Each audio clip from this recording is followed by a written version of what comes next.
Welcome, beautiful friends. It's good every time. Oh boy, here we are singing. Here we are. That was a beautiful song. Well, I love that whole album, Yeah, the soundtrack from The Greatest Showman. The Greatest Show. Oh yeah, if you guys haven't seen that movie, go see that movie. It will have your soul dancing, flying, floating out of the theater. It's really great and has a magnificent soundtrack to it. So we're dreaming with our eyes wide open. That's a line of lyric from that last song.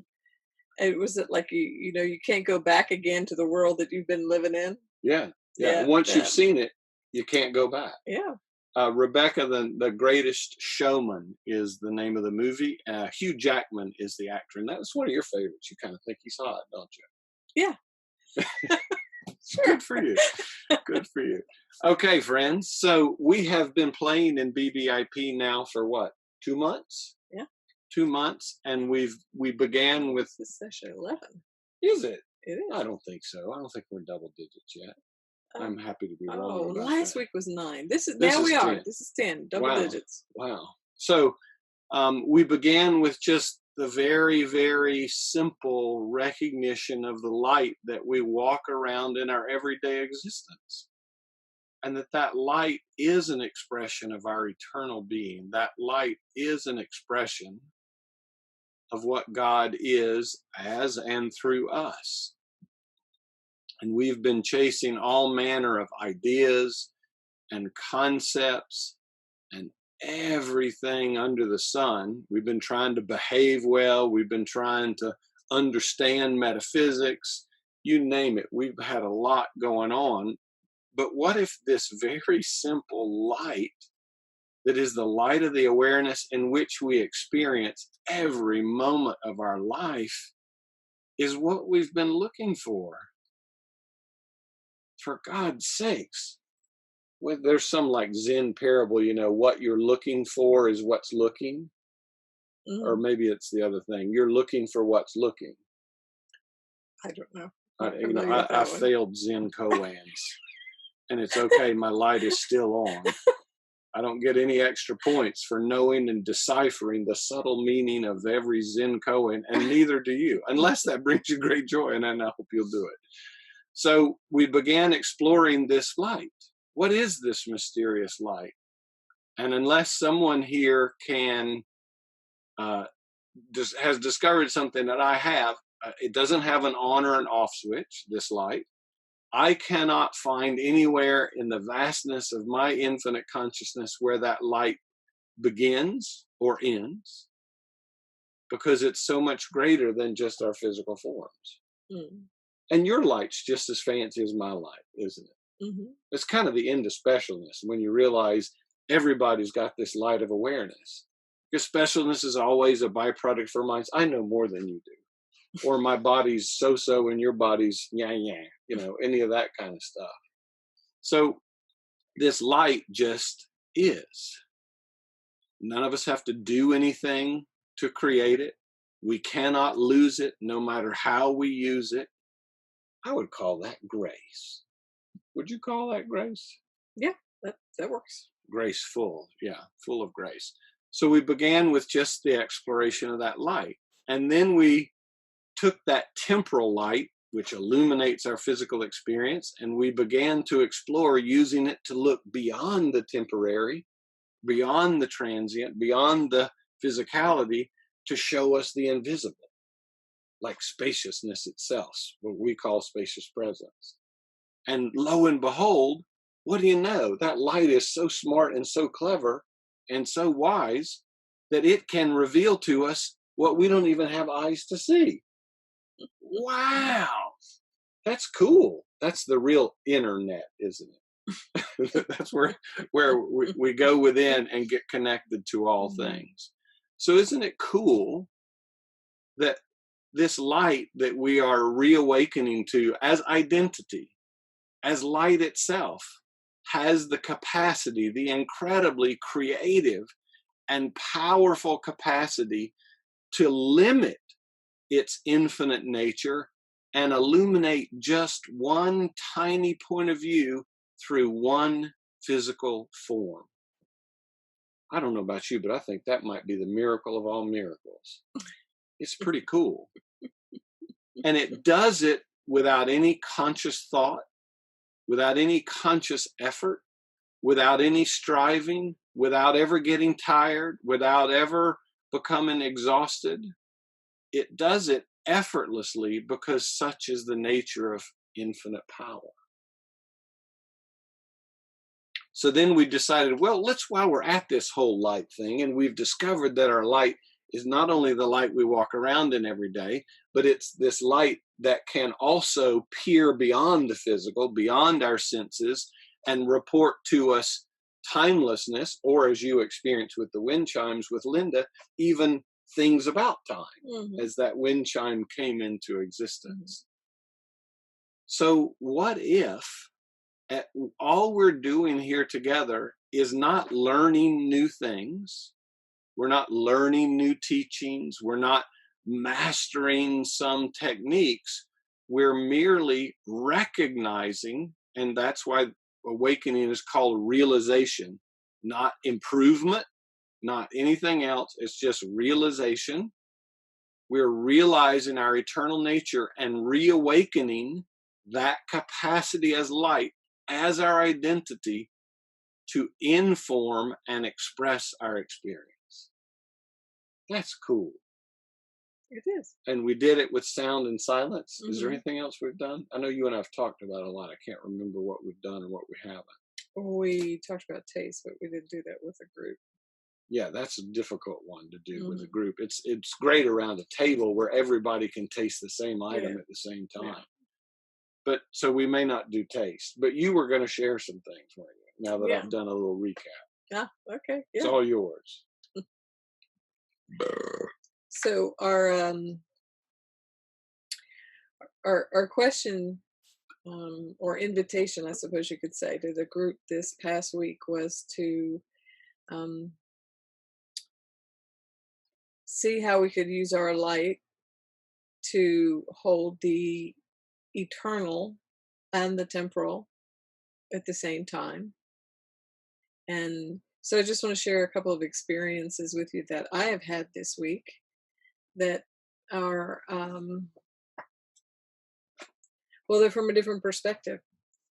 So the first thing was I was involved in a task, and I was aware of all of the activity that was going on around me.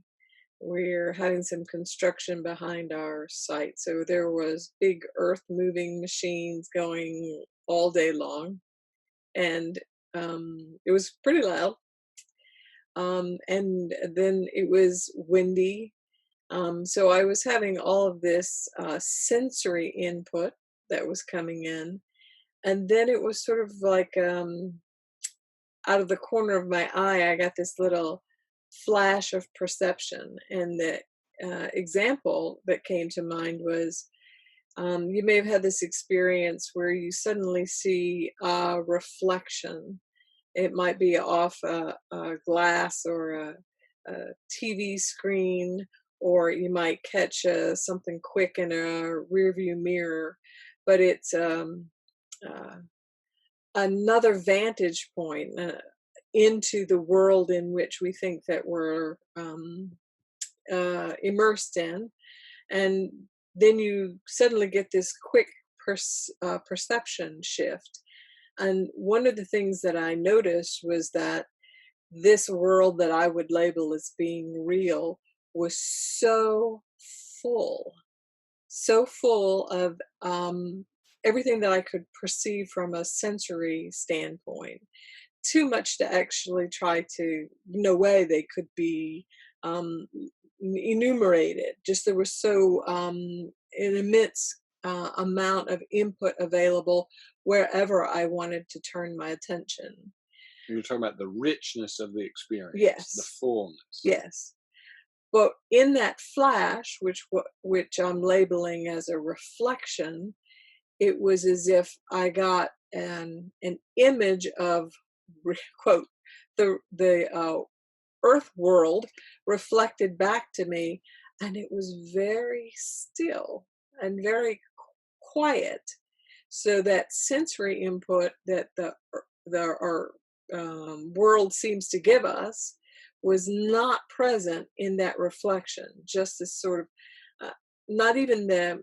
I'm trying to describe it in words for an experience. It's hard to put into words, and reflection is the closest that I could get to it. So there's a sense that there was some image, but it was really a reflective experience of everything in stillness and in quiet.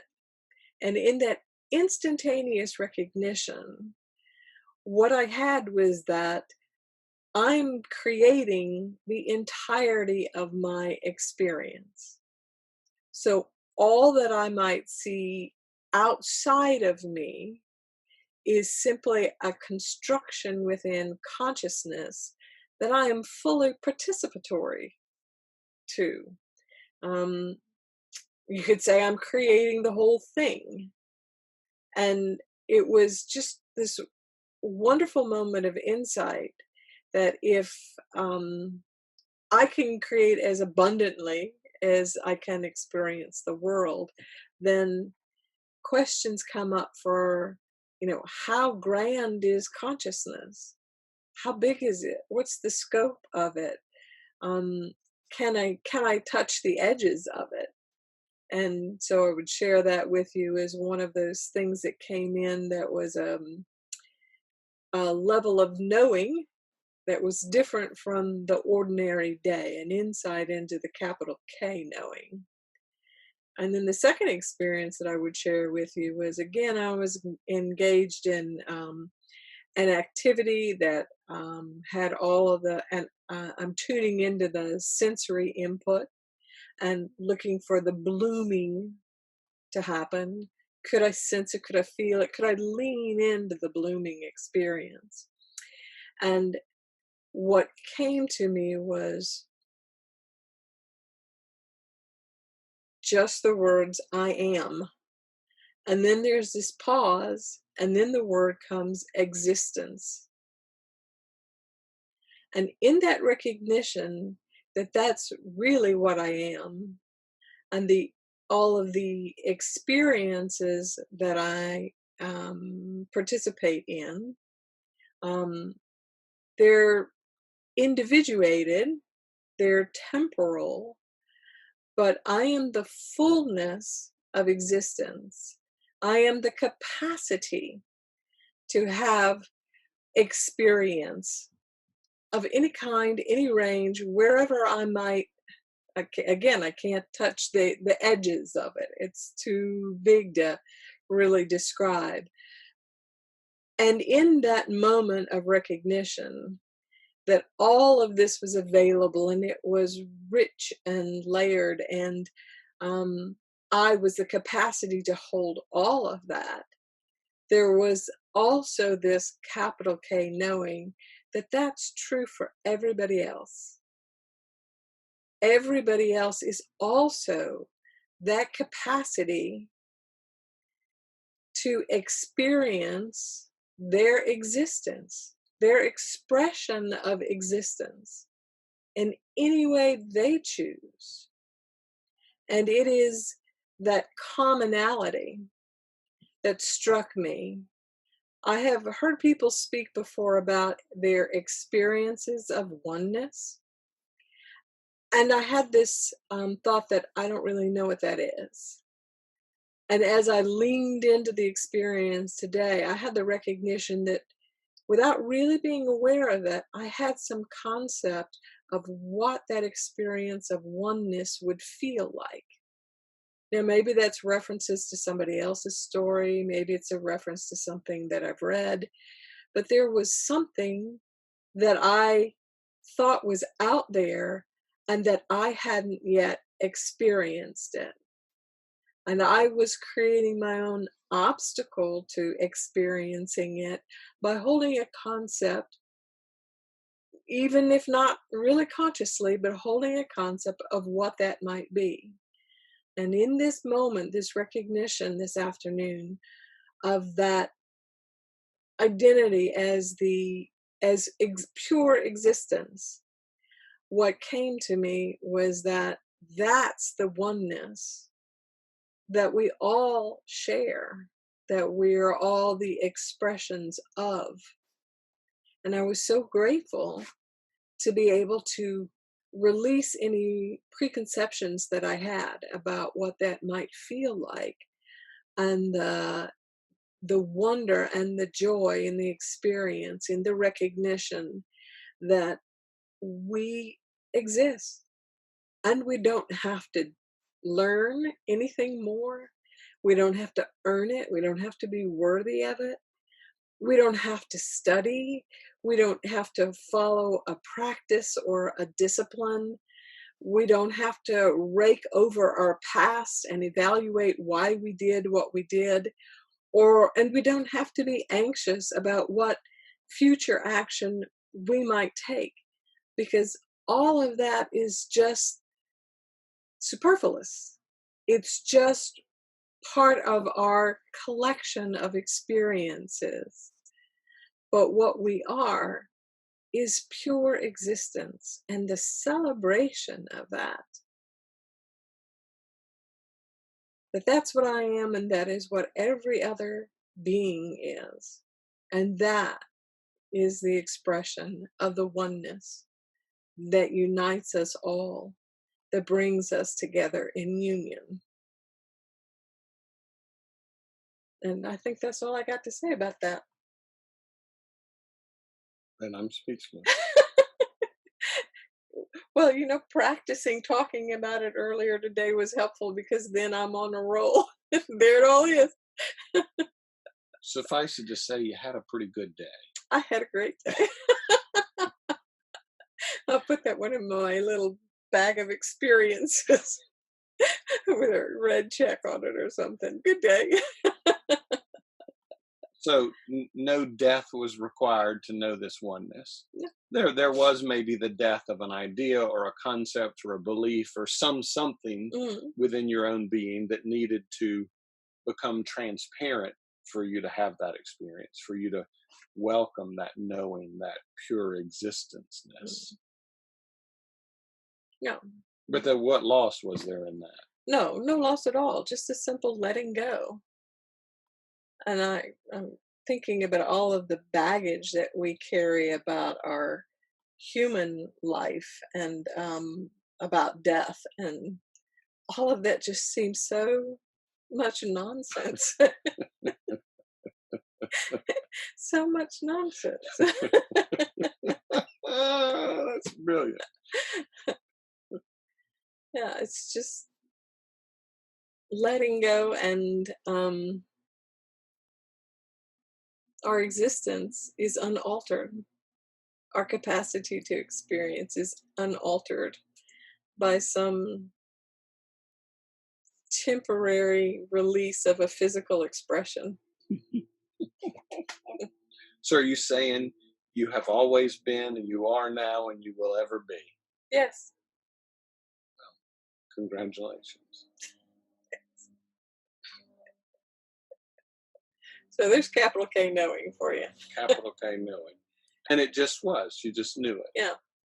Oh, and there was one other thing I was going to add, is that I also recognize that within my mind, I had last week when we were gathered together, I talked about this question, this curiosity within me about what would it be like to know and be known, to have the experience with another being of knowing their entire bag of experiences. And last week when that idea dropped in, it seemed like that it was so big. What would this be like?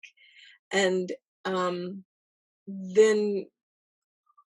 today I've recognized that in my mind, the knowing of another person meant the knowing of the entirety of their experience. So as if there was an object, there was a like I could read their Akashic record as an example and know all about that particular being. And in my recognition today, it was like, but that's not it at all. That's it seems grand to what our experience is, or what my experience to date has been, to be able to know the entirety of another being's experience through infinite lifetimes. And yet now it seems like that's all just beautiful stories. And you could do a reader's condensed version, a reader's You could have digest condensed version of it. or you could read their cliff notes. Yeah, you could read the cliff notes. But the real, to me, now, the capital K knowing, is not that I would suddenly have a download of all of their history. The capital K knowing is the tangible, palpable awareness of our capacity to experience our existence itself. So, story or no story, Akashic record or no Akashic record, the capacity to know another being in that way as this shared existence remains. Whether I know, their astrological sign, or that they were a high priestess in Atlantis, whether I know any of that stuff. That's all just the wonderful ways in which our imagination can create ways of entertaining ourselves. That's it. You want to jump in here? I couldn't add anything to that, honey. Okay, I bet you could. I've known you a long time. You usually can. Well, thanks for that, honey. No, I can't.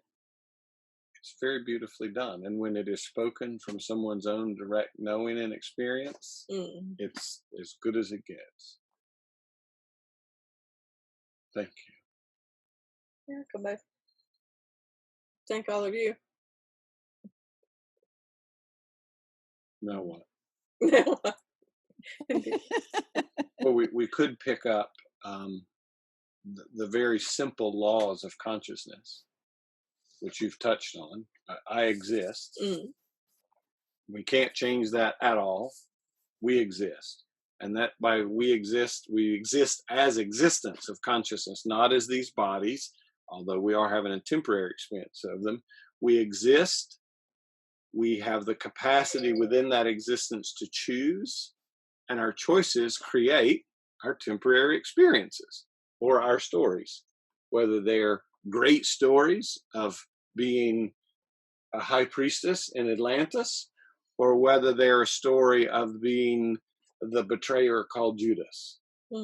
Whatever that is, we are free as existence to choose and experience. So that's the simplest law of creation. I exist, and that I is God, Christ, self, oneness, whatever you want to call that. That capacity has the ability to choose and to experience. And we have all chosen to experience a finite physical express form on the planet Earth. And like it or not, we are having that experience. But is having your earthly experience, has that in any way limited your ability to choose? No. No, so we'll just go back up the ladder. And how you choose one way or the other, does it affect your existence? Absolutely not. So I think this is what Yeshua referred to as the Holy Trinity. I exist, you could say God. I choose, the Holy Spirit, and Christ, the experience. They have to come together in a package. I exist, I choose, I experience. The Holy Trinity. Now it's been wrapped up in so many blah blah blah blah blah blah blah blah blah blah blahs. But you will find that to be true everywhere you look. If you look at any experience you have in your memory banks, you will certainly know that you existed, that you had the capacity to choose, and that that choice was creative and manifested the actual experience itself. And if you imagine in the future, you're using the very same principles. I exist, I choose, I experience my choices. Pretty simple. Some people might call this karma. Yeshua, this is why Yeshua says cause and effect are one, because the power of existence is the power to choose, and the experiences are within that existence. So cause and effect are one, meaning you can't separate the two. We seem to have done that in time by creating the thing called time, but we're doing that when? Right now. So cause and effect are always one.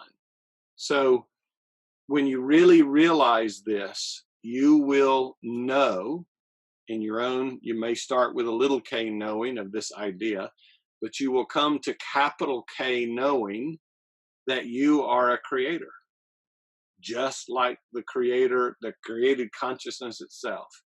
I exist, I choose, and I experience my creations. Some might call that karma. If you want to still carry around this idea of karma and you're somehow trying to balance things or undo past wrongs, or, I personally, karma to me is a total mind fuck. You don't get a statement from the universe updating you on where you are. You're overdrawn on the whatever. You got to balance this out. It's just crazy. But karma is really saying this: I exist, I choose, and I experience. That we're always experiencing the effects of our choices from our existence. And karma is not bad or wrong at all, or that's not bad. But the more you do this, what do, honey? You get better with your choices, don't you? By making choices, you begin to discern experiences that you like better than others, right? So you're free to choose more and create more experiences that you like versus ones you don't like. Yes? Yes. Just like ice cream. You can taste lots of flavors so that you know which ones you like. And knowing which ones you like supports your choices. So karma, if you want to call it anything, is the process by which we learn what we prefer. We learn how to create experiences that are supportive of what we're choosing to experience. Isn't that cool? So nothing's ever being done to us. Our existence is the very power of God from that we spring forth from and as. The power to choose is the creative expression. Just as when God said, let there be light, that was a choice, wasn't it? And then light or consciousness came into effect. And within that field, we can have ceaseless experience, and it never affects our ability to choose or our existence. But our existence and our ability to choose give rise to the infinite potential of experiences. So the Holy Trinity is perfect. And I know some beings think the ultimate is to get back to this pure existence. Cindy had her own realization today that that pure existence is in expression, in experience, that you don't have to get away from experience or away from the physical world or no longer have a body in order to know your eternal existence. So the Holy Trinity, I exist. And by that I'm not talking your personality I'm not talking your storyline through your, lineage of your parents and grandparents and all that stuff. I'm talking about your point of light, your existence. That is where the power of choice is. And then those choices made utterly freely. We are free to choose. This whole realm is the effect of us as children of God exploring our capacity to choose and create. Could we create the impossible? Could we have the tiny mad idea? Why? Well, why not? Because our existence is eternal. We can't hurt that. We can't alter that, can't change that, can't lose that. Our power to choose is eternal as well, and we can't actually know that unless we do choose. And guess what? Create experience. And the experiences inform us and support our capacity to choose in new ways that we might prefer over other ways. Make sense? Mm-hmm. Utterly simple. And it's this is why Yeshua says there's no sin. You can't change the fact that you exist. You can't lose your power of free will. And as within, as you choose, so will be your experience. You can't lose that either. It's impossible to sin. These laws cannot be broken. That's why there's no sin, because there's only freedom within them. No right experiences, no wrong experiences, just the freedom of every soul, every facet of light, every child of God to choose and experience whatsoever they wish. And I don't know about you, but that fills me with great joy that we are that radically free. That utterly, radically, crazy-like free. Yeah, I've described it as for me, it's like a quiet joy.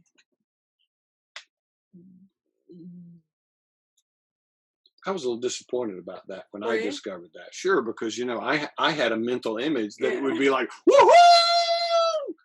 Kind of bouncy around, crazy, like, acting like a court gesture or something. But it's not. It is just a quiet joy. And it never leaves. Anyway, go ahead. Sorry to interrupt.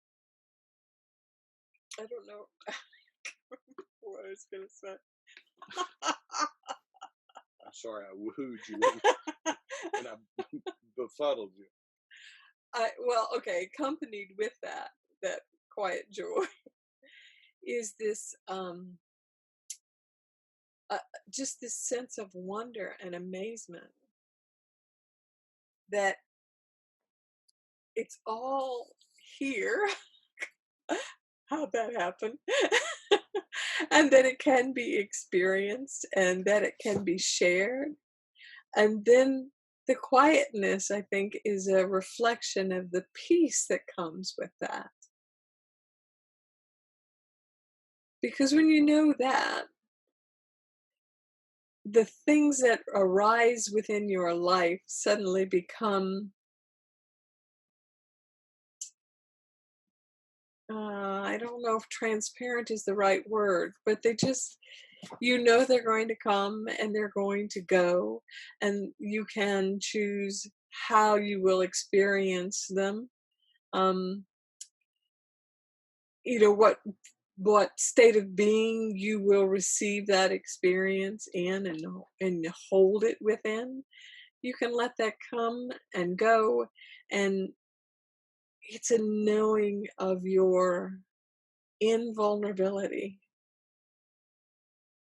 And when you know that, I think you must know peace. And the lives that we live here are often not peaceful. They're filled with something that's in contrast to that. And it's very easy to get absorbed in that and distracted by that and contracted in that. But when you know the purity of your existence, then my feeling of it is that quiet joy. And you know what I'm struck by? You haven't had to use the word God. You haven't had to define God. You haven't had to become one with God. It's like that's the most mental of all images, is our ideas about God. I'm not sure how you could have the kind of knowing and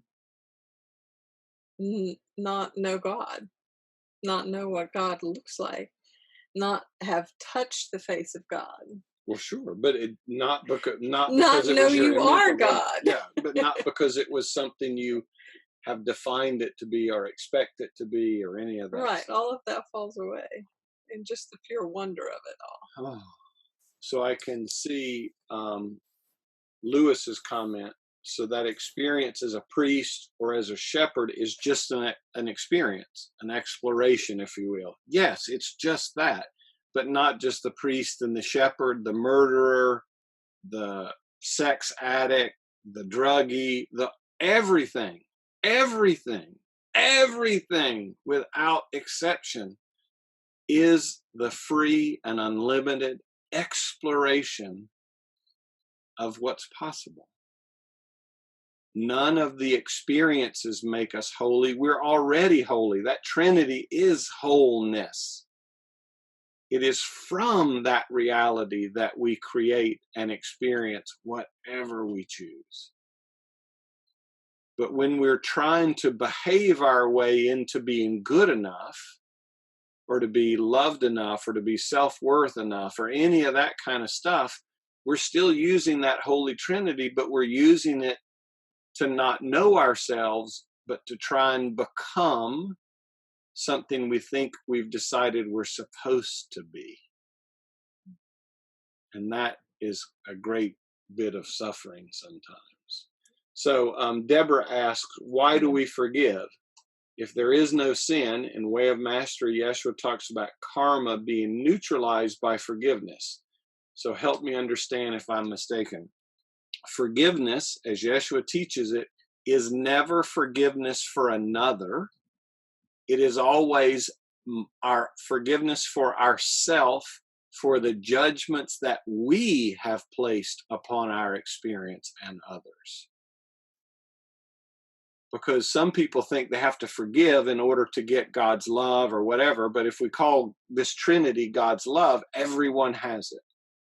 So forgiveness is a way of releasing yourself, and it's only an idea or a concept that is used within one's own mind, within one's own consciousness, to set oneself free of their beliefs that they are bad because of an experience that they once had, or something that they once did, or we project those out onto the world or on other beings.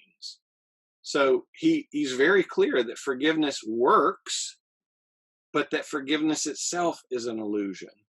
It's a helpful one. He says it's the last illusion, because when we realize there is only freedom and this law cannot be broken, what naturally begins to arise is an incredible reverence for every being who is exploring the freedom and potentials of consciousness.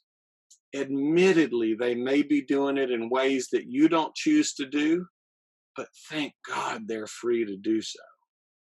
So we begin to have a natural reverence as our brothers and sisters, rather than reflecting to us our guilt or our shame or what's unhealed within us, they begin to reflect to us the freedom that is within us, no matter what they're doing, not just because they're nice or they say, you're such a great spiritual student, none of that stuff. So forgiveness is a tool that is used for yourself to set yourself free from your judgments against yourself, or your belief that you need to judge how others have freely used their sovereign existence. So I hope that helps. I'd like to answer Michael's question. Sure. So, Michael, Deborah, you can type in. If that answered it, great. If not, put your second question. Okay, so Michael says, to have experienced that quiet joy, when you're in it, you never want to lose it. And yet we choose through our daily experiences to choose otherwise by identifying with the temporal. And isn't that so cool, Michael? Isn't that the best thing, that we can actually seem to lose what is unlosable? We can seem to forget what is absolutely unequivocally always present. Yeah, so Michael, I'm pretty confident tomorrow or the day after, I'll find something. I'll have an experience of some kind that that might annoy me, that might cause thoughts to arise, that are maybe not so nice, you know, that contain some kind of judgment with it. And yet, that's also part of the whole gig. And I'm hoping, I'm expecting that that recognition will be there and I'll have a really good laugh. I'll remind you if you forget. Because my capacity to experience that quiet joy or to be annoyed, it's still the same capacity regardless of the expression it takes. So I hope to be in recognition and delight, what's happening. But additionally, Michael points to something that's important because we can come to a level of capital K knowing or capital G gnosis about our eternal nature and then continue to judge and continue to project and continue to do things that aren't truly in alignment with what the freedom of our spirit is. And that's when we begin to do deeper work within, whether you want to call that radical inquiry or deeper self discovery, so that we can release the habituated ways that we have judged. For instance, some people have had bad sexual experiences as youth. Maybe they were traumatized or abused or something.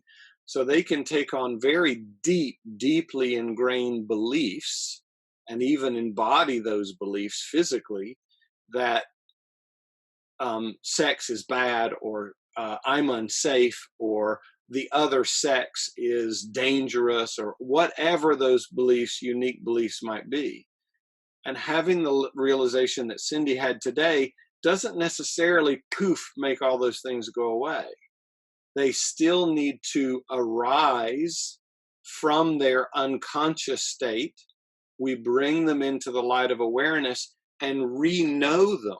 Oftentimes, feel them deeply and fully, feel them experience from a place of innocence, absent of the judgment that we placed on them when we had those experiences in the first place. So this is not an escape from our experience, but rather a coming into full wholeness with our experiences. And in that way, we release the deep-seated judgments or self-judgments or the things that cause us to project blame onto others, or bring us back into the cycle of the victimhood game. All of those things can cause us to fall from this quiet joy of the eternal existence back into the personality structure of the body-mind that has lost awareness of that.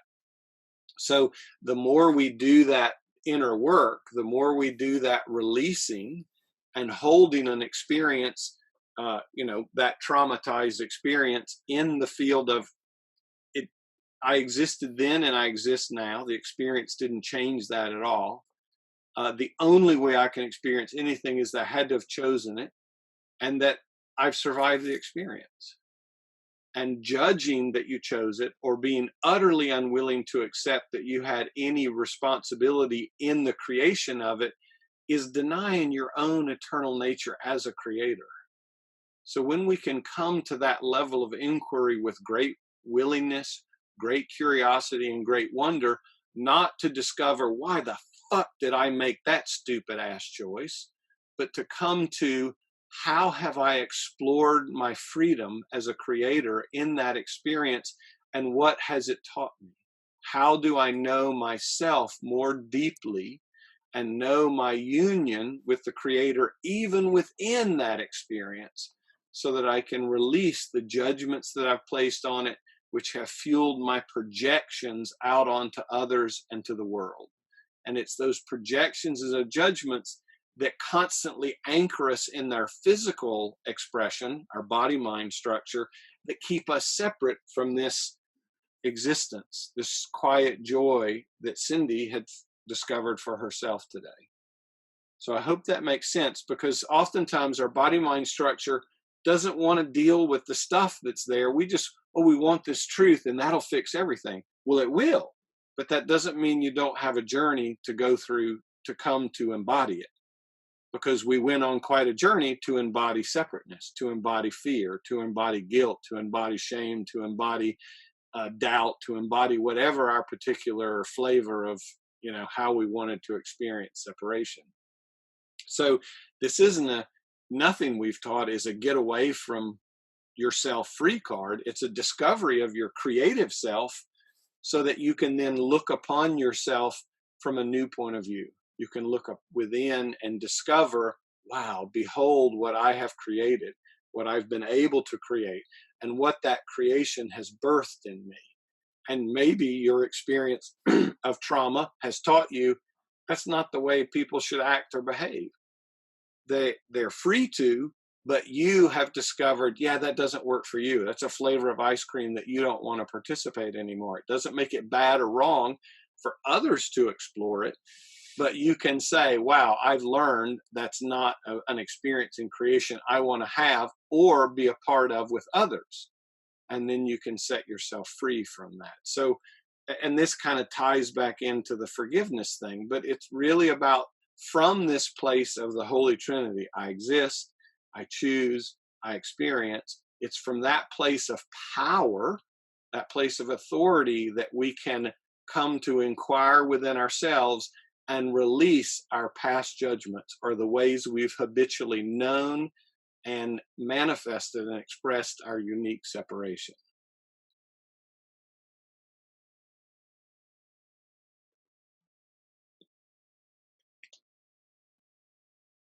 So Janae has wrote here, I found that allowing the feelings of the traumatizing experiences to be very healing. Well, in the Course of Love, Yeshua is really, really clear that fear is unfelt feelings. Fear is unfelt feelings, that anything when it's fully felt will come back into this trinity of love, will come back into innocence, wonder, and freedom when we no longer resist it. But just imagine for a moment, if you could experience that trauma fully, and I'm not asking you to go back or have another traumatic experience, but even within the sovereignty of your consciousness, if you can have that experience fully and reap from it the Trinity, it didn't affect my existence. It was an expression of my capacity to choose. I could have the experience fully, utterly, safely, and that empowers me to choose as I would prefer in the future. Then that experience is a gift that you brought to and gave yourself. And in that, you might discover in your journey that you have great compassion for those who are also learning in that way, or who are unable as of yet to come through their own self-forgiveness into a place of wholeness. And that's where you can be really, really powerfully helpful with others if you can hold your experiences in a state of innocence and wonder and gratitude even. What gift do you give the one who's still holding it in guilt and shame and projection? You actually illuminate the pathway. Whether you use words or not, you're energetically giving them the freedom to liberate themselves from their judgments around those experiences. And that is a glorious, glorious gift to give. And the bonus is, the more you feel, the more intimacy with which you will know the effects of your choices, which will make you an incredibly powerful, more refined chooser / creator of exactly what you do choose to experience. Because you let go of the numbness that you've been trying to hold because you don't want to feel, you don't want to experience, because we've already assumed it's bad or wrong, and you truly open that up, and then you begin to learn that you can feel all things, not only dense, but on subtle levels, more and more and more and more, and those feelings will reveal your choices with much greater clarity and support you in choosing. So the contrast between our choices and experiences are profoundly helpful. Just like the contrast between chocolate and vanilla supports your choice, that you can have the experience that you would prefer to have. So the contrast is how we grow. It's how consciousness evolves. It's how consciousness expands. Very cool stuff. The Holy Trinity. You're looking quite triangular, honey. Let's see, do we have anything else?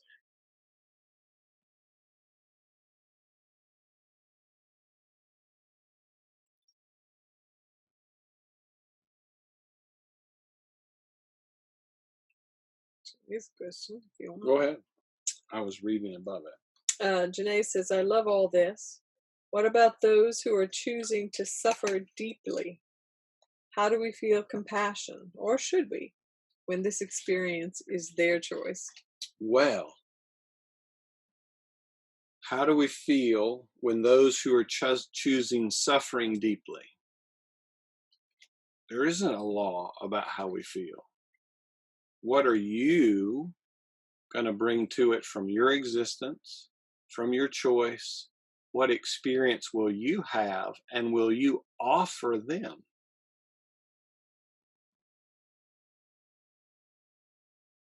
Because compassion is not sympathy for another. It's not empathy and joining them in their experience and their interpretations of it.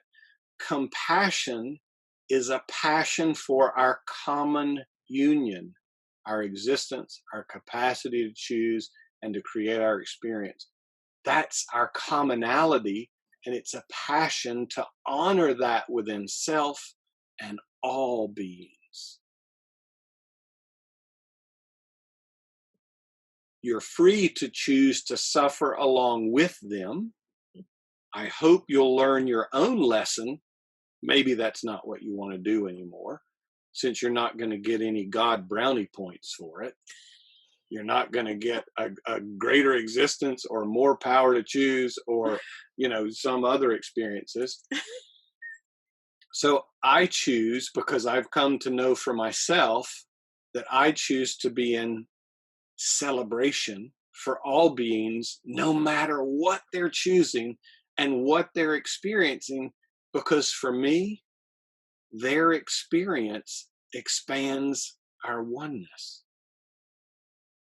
And that they remain free to choose anew whenever they wish. And if I'm moved, and if they ask, I'm more than happy to share what might come, that they might use the tool of forgiveness, or that they might choose again, or that they might discover that they can feel their experiences fully and thereby release what's stuck within their own being.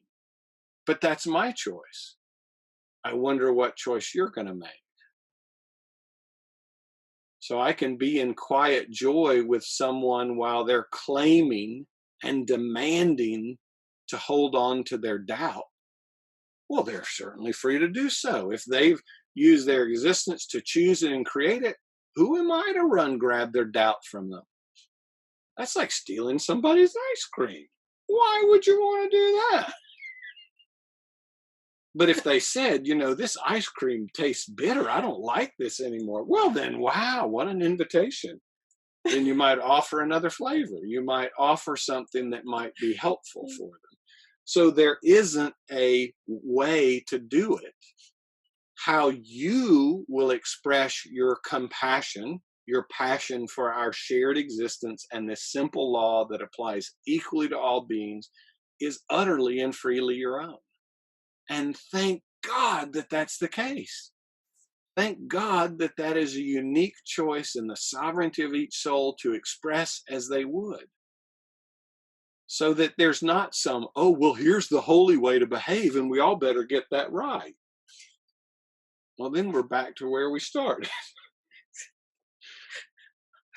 What? I'm just seeing a bowl of ice cream, so carefully prepared. Maybe it's got some whipped cream and a cherry on the top. You walk by and grab that. that bowl of ice cream that they've so carefully made. So there's a question here. Why does our temporary body hold trauma?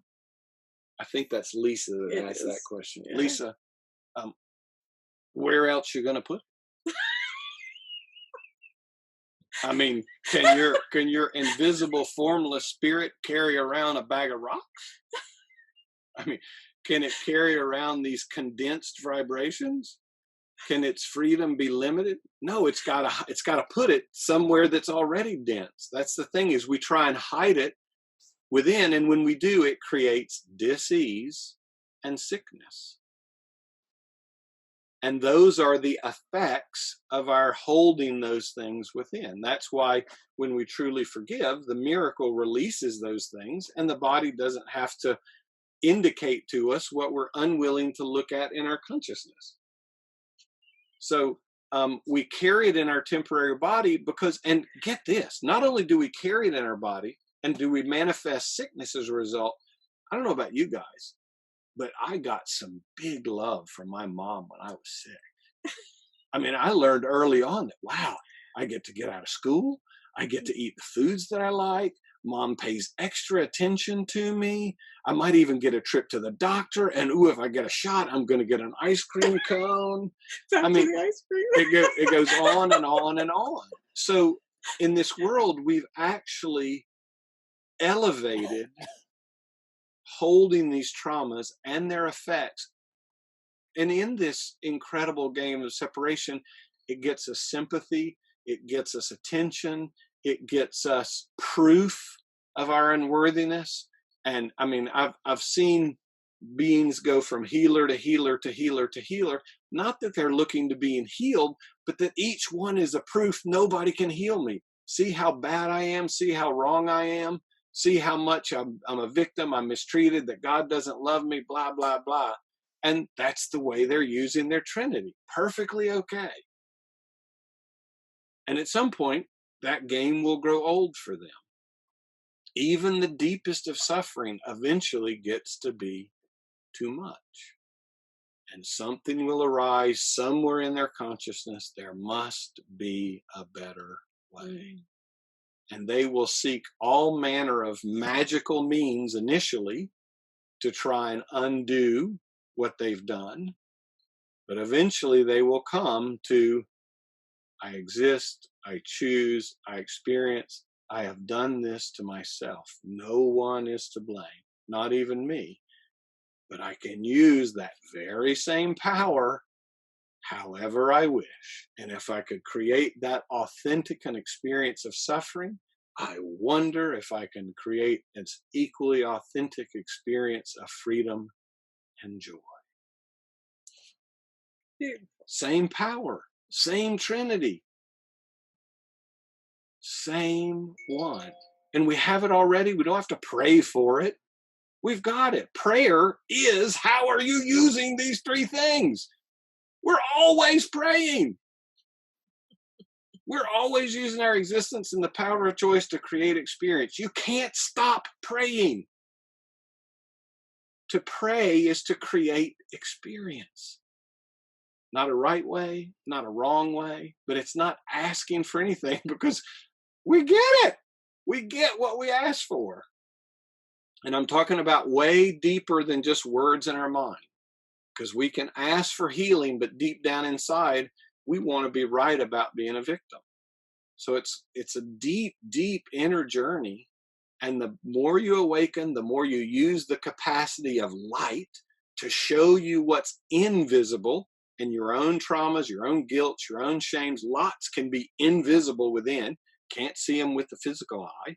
You have to illuminate that stuff within with that light of pure joy and pure innocence to then recreate yourself or play as a creator in a different way. That's why recreation of self is really recreation. Well, I've experienced separation. I feel complete with this. I wonder what adventure I would like to begin now. Yeah. I'm in for that. I'm in for that too. And you never know. You may find yourself a partner who's willing to create a totally cool experience. I wonder what we could experience in unity that we haven't known. that might be fun. So I hope that helps. And any other questions out there? Anything that we're missing there, honey? So this is the journey that I was taken on in my inner communion with my own guides, with Jesus, whatever you want to call it, my own self, was first my identity as light was reestablished. And it was from that power of light that I could then truly begin to see within the unique ways I was limiting my freedom and could choose again to set myself free. And I recognize that I kind of call it the top-down approach. Instead of I'm here trying to get to God and I got to behave better and got to clean up all this mess and I don't even know what the mess is. I can't see it. I got to do all this forgiveness work and we create ideas of what that means. I was first shown what I was as light and shown how I could reawaken that capacity to illuminate what was within my own being. And when you see clearly, you will set yourself free. You will see, oh my God, look at how I have been limiting myself. Look at how I've been hurting myself. And you will stop very naturally. That's why Jesus says he trusts us, because he knows once we see, we'll stop. I mean, once you eat that kale and spinach ice cream and you realize, I don't like this, and there's a whole, plethora of other choices, you will go try something else. It's just utterly simple, because you will not continue to hurt yourself when you realize how you've used the Trinity to do so. It's really simple. We can make it so crazy, freakishly complicated. And, we have to do it with seances, and we had to do rosary beads and stare at a burning candle and all kinds of crazy stuff. But that's because we've demanded that it be that way, because we weren't ready to come back to the simplicity of who we are and how we create and experience. So thank you, Cindy, for helping me share our existence and that our choices create our experiences and that that's unchangeable and unchanging forever. Woohoo. Yeah, woohoo, indeed. And have you gotten a bill for your existence recently? Are you late on some payments and you're concerned your existence might cease, your existence is consciousness that you might cease to be? I'm vastly abundant. I'm not worried about that. It's kind of crazy, isn't it? So, of course, what happens here is a transfiguration of our identity from the temporal sand moving things of our bodies to the eternal stone of light and the power and the wisdom which is inherently within it. And we're all living the Holy Trinity all the time. It's the only thing that has ever happened, can happen, or will ever happen, is our unique and collective expressions of that. And I don't know about you, honey, but I think that's very good. Yeah. Very, very good. Yeah. So, unless anyone else has a question, I think tonight's gift was the Holy Trinity. I believe it was. Are you wanting to hold my hand? I am.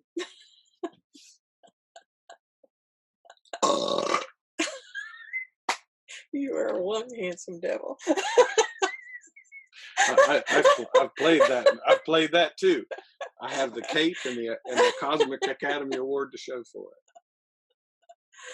it. How else could I appreciate those who play it if I hadn't explored it too? How else could I celebrate how well they do it if I hadn't have done it too? So I don't have to separate myself from all my fellow creators. I can embrace every aspect and however they're freely creating.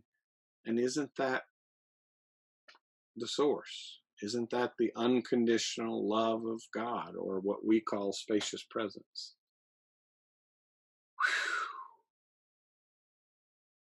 You got a song? I don't. Somebody will have a song. Let's see. Who's going to have a song to close us out for tonight? Oh, Aaron wants Holy Now. Okay. Let's see Oh, that's a beautiful if I can song. find.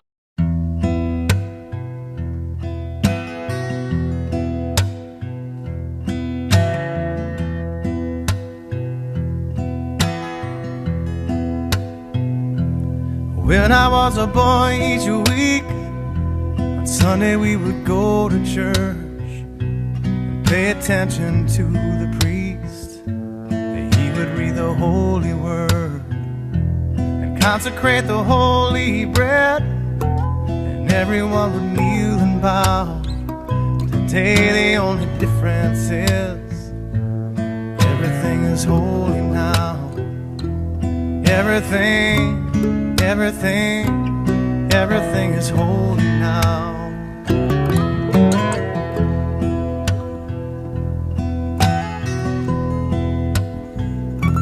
And when I was in Sunday school, we would learn about the time Moses split the sea in two, and Jesus made the water wine. And I remember feeling sad, miracles don't happen still. Now I can't keep track, 'cause everything's a miracle.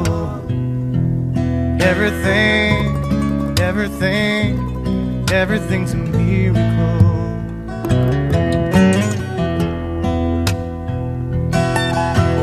Wine from water is not so small, but an even better magic trick is that anything is here at all. So the challenging thing becomes not to look for miracles, but finding where there isn't one. When holy water was rare at best, it barely wet my fingertips, but now I have to hold my breath like I'm swimming in a sea of it. It used to be a world half there, heaven's second-rate hand-me-down, but I walk it with a reverent air, 'cause everything is holy now.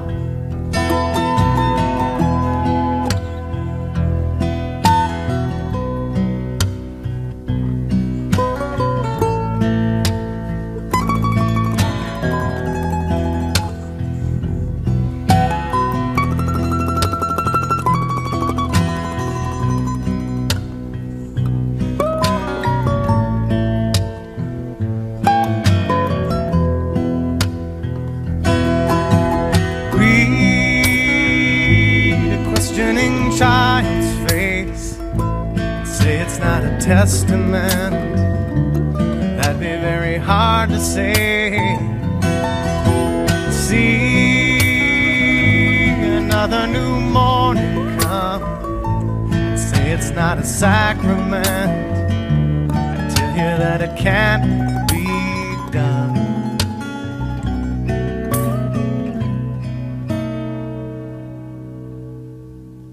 This morning outside I stood, I saw a little red-winged bird shining like a burning bush and singing like a scripture verse. It made me want to bow my head. I remember when church let out, how things have changed since then. Everything is holy now. It used to be a world half there, heaven's second-rate hand-me-down, but I walk it with a reverent air, 'cause everything is holy now.